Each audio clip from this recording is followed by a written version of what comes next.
Summer heat ను cool shades తో beat చేయండి. Mister opticals mister cool offer up to 75% of in summer glasses. Welcome to Suman TV. ఇప్పుడు Iran వెనుక ఎవరున్నారు?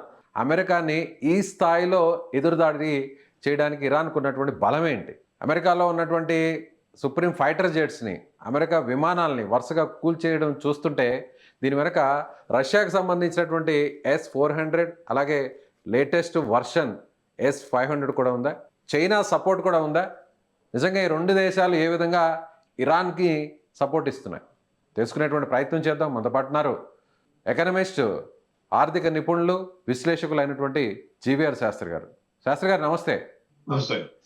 China, Russia పూర్తి స్థాయిలో ఇరాన్కి సపోర్ట్ చేసి అదేవిధంగా ఇప్పుడు ఈ యుద్ధం ఇలాగే కొనసాగితే ఎవరిది పైచేయి అవుతుంది?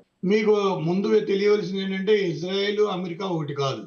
అంటే ఇజ్రాయెల్ సపోర్ట్ గానే కదా అమెరికా ఇదంతా కూడా చేస్తుంది.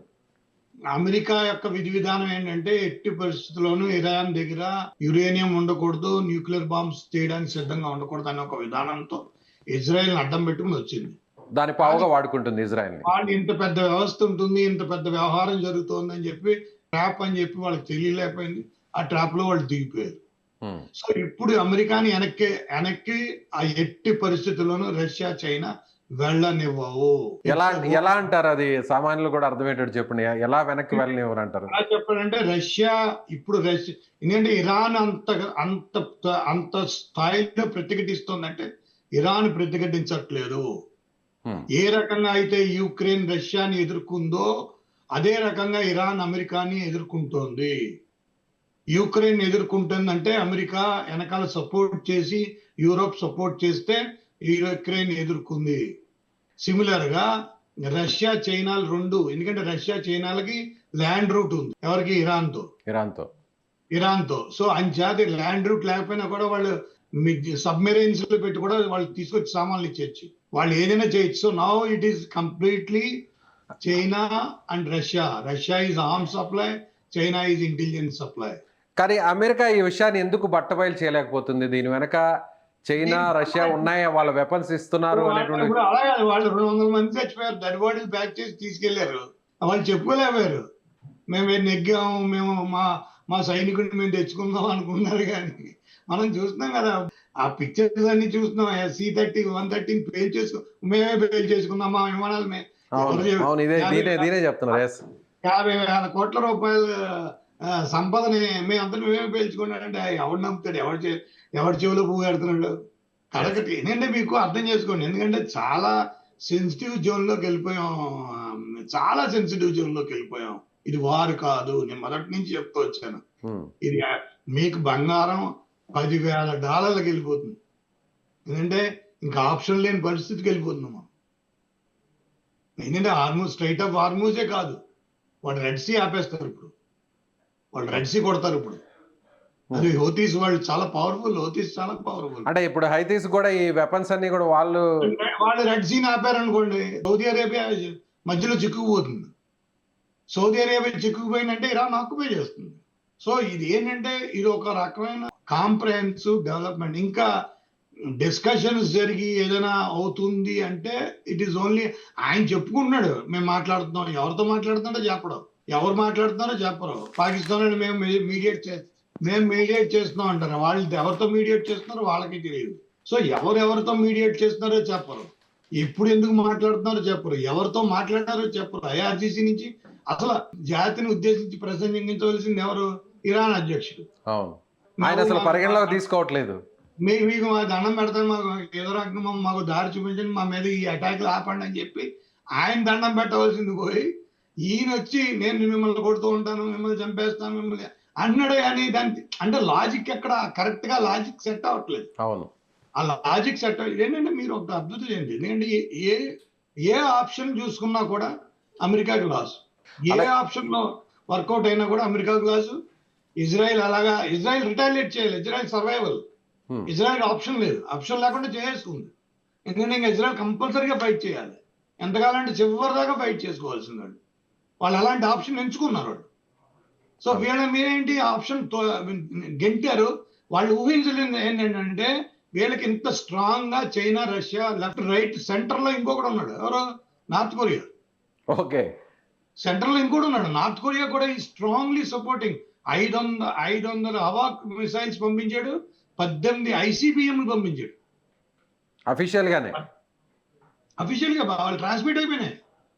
అది వచ్చేసింది, మొత్తం వరల్డ్ వైడ్ వచ్చేసింది. ICBM intercontinental ballistic missiles పంపించేసాడంటే 5,000 కిలోమీటర్స్ 8,000 కిలోమీటర్స్ వెళ్ళిపోతుంది. Any missile crosses the 5,000 kilometres నుంచి కాంటినెంటల్ బ్యాలిస్టిక్ మిసైల్. సో అలాంటి మిసైల్ దగ్గరికి వెళ్ళిపోయింది అంటే మీరు అర్థం చేసుకోవాల్సింది ఏంటంటే it is absolutely it's not a war, it is to stake claim అంటారు. ఇది క్లెయిమ్ చేస్తున్నారు, స్టేక్స్ ని క్లైమ్ చేస్తున్నారు. అంటే సెటిల్ ద స్కోర్స్. రష్యా పరిస్థితిలో ఇది సెటిల్ ద స్కోర్స్. చైనా పరిస్థితి destabilise the economy of other countries. వాళ్ళది ఏంటంటే వాళ్ళందరూ బాధపడి ఉన్నారు. ఎందుకంటే ఆ టెరిఫ్స్ వేయడం, ప్రజలందరినీ ఇబ్బంది పెట్టేయడం.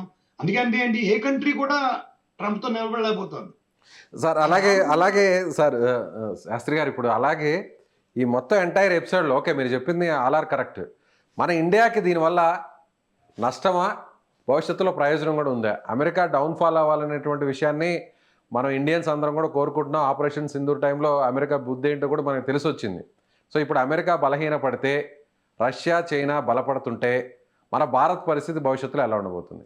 అంటే మనకి ముందు ఈ 2 ఏళ్లలో మనకి విపరీతమైన ఫ్లోటింగ్ ఉంటుంది. 1,80,00,000 మంది ఇండియన్స్ గల్ఫ్ లోను, 54 లక్షల మంది అమెరికాలోనూ ఉంటారు. అమెరికన్ ఎకానమీ దెబ్బతింటే అక్కడి నుంచి మనుషులు వచ్చేస్తారు. గల్ఫ్ మొత్తం ఎలాగో వచ్చేయాలి, ఆప్షన్ ఉండదు. మాక్సిమం వచ్చేస్తారని నేను అనుకుంటున్నాను. మాక్సిమం వచ్చేస్తారని అనుకుంటున్నాను. సో అది వస్తే దాన్ని మనం తట్టుకోవడం, అంత వలస విధానాన్ని మనం తట్టుకునే పరిస్థితి కల్పించుకోవాలి. దానికి తగ్గట్టుగా మనం ఆర్థిక వ్యవస్థను నిర్మించుకోవాలి. ఎందుకంటే మన రియల్ ఎస్టేట్ ఇవన్నీ కూడా నిలబడతాయి. వాటి స్థాయికి నిలబడగలవు ఆర్థిక వ్యవస్థ. ఎందుకంటే 3% గ్రోత్ రేట్ లోనూ 2.5-3% గ్రోత్ రేట్కి వెళ్ళిపోతాం మనం. ఇది కనుక జరిగితే 2.5-3%. కానీ మనకేంటంటే మనం నిలబడతాం. మనకు అందరికంటే మనం గొప్పగా చెప్పుకునేది ఏంటంటే మన ఆర్థిక వ్యవస్థ పరంగా మనం నిలబడతాం, కానీ పడిపోం. ఓకే. కష్టం వస్తుంది, నష్టం వస్తుంది, వ్యయం వస్తుంది, 3 వస్తాయి. 3 వచ్చినా కూడా మనం జాగ్రత్తగా నిలబడగలం. కానీ ఏంటంటే ప్రజలు సహకరించాలి. ప్రభుత్వాలు ఉంటాయని నాకు అనుమానం. అప్పుడు మరి ఎటువంటి సెంట్రల్ గవర్నమెంట్ ఎటువంటి సిచ్యువేషన్ తీసుకెళ్తుంది? వచ్చే 5 ఏళ్ళు, ఎందుకంటే వచ్చే 5 ఏళ్ళు 6 ఏళ్ళు 7 ఏళ్ళు అసలు ముఖ్యం ఈ స్టేట్ గవర్నమెంట్స్ అవి ఉంచితే నడుపుతుందా? అన్ని సంవత్సరాలు ఉంటుందంటారా? 5-6 సంవత్సరాల్లో దీని ప్రభావం ఉంటుందంటారా? నేను తక్కువ చెప్పానండి, చాలా తక్కువ చెప్పాను మీకు. మీకు ఏంటంటే మీకు ఇంక బయట నుంచి వచ్చేప్పుడు మీకు 38% ఫారెన్ ఎక్స్చేంజ్ బయట నుంచి పంపించే ప్రజలు మన దగ్గరికి వచ్చేస్తున్నారంటే ఆ 38% ఫారెన్ ఎక్స్చేంజ్ రాకపోతే ముందు మటాచ్ అయిపోయేది కేరళ స్టేట్. అక్కడి నుంచి ఎక్కువ వలసలు వెళ్ళాయి కాబట్టి కేరళ స్టేట్ కి డబ్బు ఉండదు. మనం అదే అంటే ఏంటి, మొత్తం స్ట్రీమ్ లైన్ చేయాల్సి వస్తుంది. మళ్ళీ డిస్బర్స్మెంట్ వేరేగా ఉంటాయి. మన ఎక్స్పోర్ట్స్ వాల్యూ చాలా తగ్గిపోతాయి. ఇంపోర్ట్స్ చాలా ఎక్స్పెన్సివ్ అయిపోతుంది. మన దగ్గర ఉన్న ఫారెన్ ఎక్స్చేంజ్ రిజర్వ్స్ $740 బిలియన్. పెద్ద మనం $740 బిలియన్ కి 140 కోట్ల మంది ప్రజలకి మనం $740 బిలియన్ అంటే పెద్ద, it's not a big money. మన ఇంపోర్ట్స్ వాల్యూని మనం ఏ రకంగా ఎంతవరకు అడ్జస్ట్ చేసుకోగలం, ఇవన్నీ ఏంటంటే మీకు చెప్తుంటే కొద్దిగా ఎలా ఉంటుందంటే అరే ఎక్కువ ఇమాజినేషన్ చేస్తున్నారా అనుకుంటారు. ఇది ఎక్కువ ఇమాజినేషన్ చేయడం కాదు. మనం నెత్తి మీదకి వచ్చేస్తే మనం కరోనా వచ్చినట్టు భరించేస్తున్నాం. కానీ మన ప్రజల్లో చేతులెట్టి దండం పెట్టవలసింది ఏంటంటే ప్రజలందరికీ ఎంత కష్టం వచ్చినా వాళ్ళు భరించేస్తారండి. ఇండియన్స్ దగ్గర ఉన్న పెద్ద మంచి గుణం ఏంటంటే అది భగవంతుడు ఇండియన్స్ ని క్రియేట్ ఎలా చేశాడంటే వీళ్ళకి ఎంత కష్టం ఇచ్చినా సరే వాళ్ళు చిరునవ్వుతో భరిస్తారు. మళ్ళీ లేస్తారు, మళ్ళీ లేచి మళ్ళీ దాన్ని ఫేస్ చేస్తారు. అంతే తప్పితే పడిపోరు, దాన్ని డిఫీట్ ని యాక్సెప్ట్ చేయరు. సో అలాంటి పరిస్థితులు అందుచేత నేను చెప్పేది ఏంటంటే ఇవేమే పెర్మిటేషన్స్ కావు, మీ ముందు జరుగుతున్నది. నిన్న రాత్రి మీ ముందు జరిగింది. నన్ను ట్రంప్ చెప్పాడు నేను 1 night లో మేము మొత్తం కంట్రీని లేపేస్తాను. అలాంటి ఒక ప్రెసిడెంట్ ఆ మాట అన్నాడంటే ఈజ్ వర్కింగ్ ఆన్ ఆప్షన్స్. అంటే అండి ఆటం బాంబు వేయడానికి కూడా సిద్ధపడుతున్నాడు అనమాట. అది ఆటం బాంబు వేస్తే 500 కిలోమీటర్ల రేడియస్ అంటే పాకిస్తాన్ దాకా వచ్చేస్తుంది. ఆ గల్ఫ్ కంట్రీస్ కూడా దాని ఎఫెక్ట్ అవుతాయి కదా.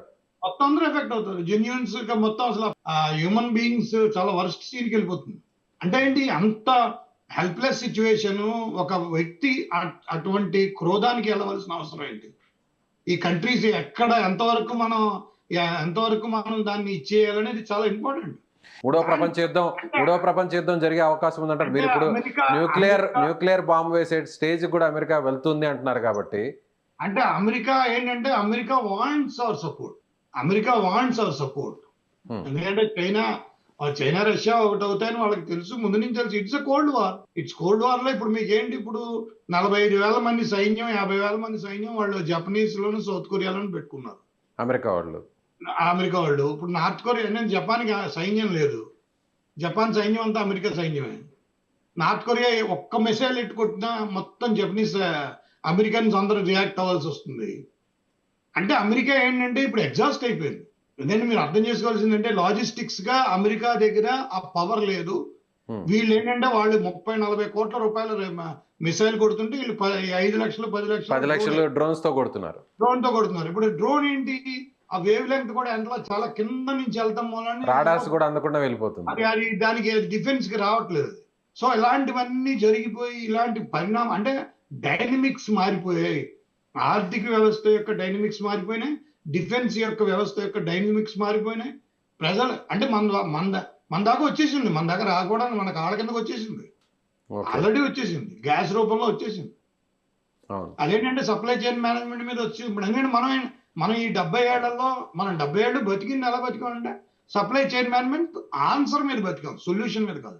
మనం ఎప్పుడు సొల్యూషన్ ఎత్తుకోవాలి, దేనికి సొల్యూషన్ ఎదగల, ఆన్సర్ ఎత్తుకుంటూ వచ్చాం.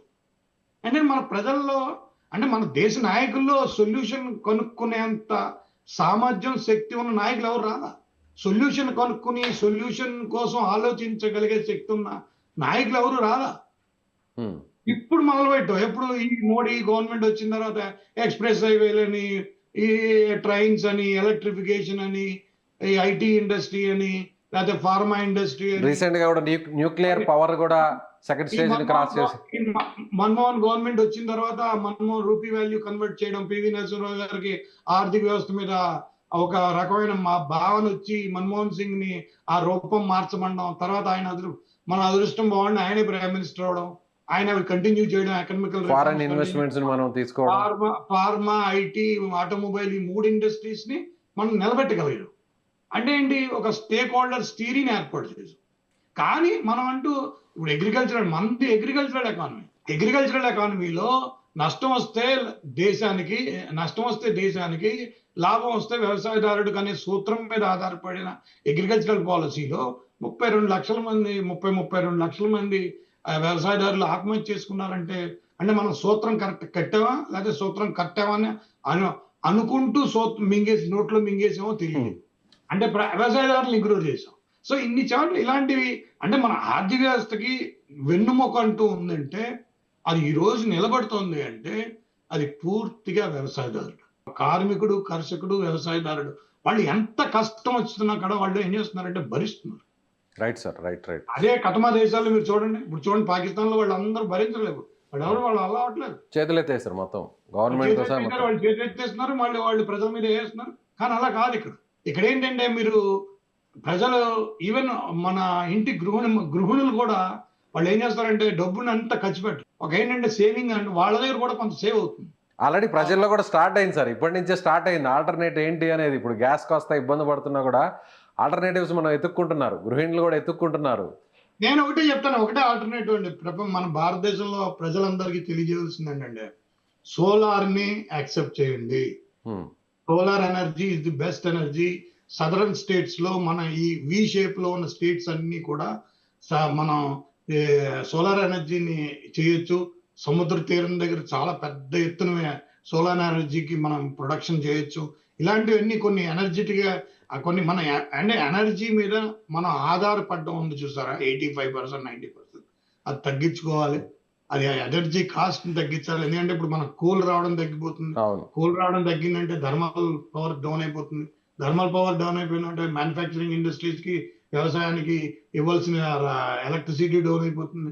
అది డౌన్ అయిపోతుందంటే ఉత్పత్తి డౌన్ అవుతుంది. ఉత్పత్తి డౌన్ అయిందంటే గ్రోత్ డౌన్ అవుతుంది. గ్రోత్ డౌన్ అయితే అన్ఎంప్లాయ్మెంట్ పెరుగుతుంది. అన్ఎంప్లాయ్మెంట్ పెరిగితే కొనుగోలు శక్తి తగ్గిపోతుంది. కొనుగోలు శక్తి తగ్గిపోతే కట్టడాలు అవన్నీ తగ్గిపోతాయి. సిమెంట్, స్టీల్ ఇండస్ట్రీలు మటాచ్ అయిపోతుంది. సో ఇదంతా ఏంటనుకున్నారు, మ్యాక్రో మైక్రో నేను యాజ్ అన్ ఇంటిగ్రేటెడ్ ఎకనమిస్ట్ గా మీకు చెప్పేది ఏంటంటే, మ్యాక్రో మైక్రో లెవెల్లో పిక్చర్ అది. ఆ పిక్చర్ అది ఒక స్ట్రెంగ్త్ తీసుకురావడానికి చాలా టైం పడుతుంది. రైట్. ఆ సర్కిల్లోకి మళ్ళీ అదంతా సర్కిల్లోకి రావడానికి చాలా టైం పడుతుంది. It's not joke. ఇప్పుడు శ్రీలంక చూసారు మీరు, అప్పుడు 2.5 ఏళ్ళు అయిపోయింది. వాళ్ళు పాప ఆ సర్కిల్లోకి రాలేకపోతున్నారు. మొన్న కూడా నన్ను ఒక కాన్ఫరెన్స్ నన్ను అటెండ్ అవ్వ అని వాళ్ళకి నేను 9 ఏళ్ళు చెప్పాను. ఎందుకంటే మనకు టైం పడుతుంది. మొత్తం మళ్ళీ అదేంటి ఒక జనరేషన్ పైకి ఒక జనరేషన్ గ్యాప్ వచ్చేస్తుంది. జనరేషన్ అంటే 10 ఏళ్ళు జనరేషన్ గ్యాప్ అది ఎందుకంటారు.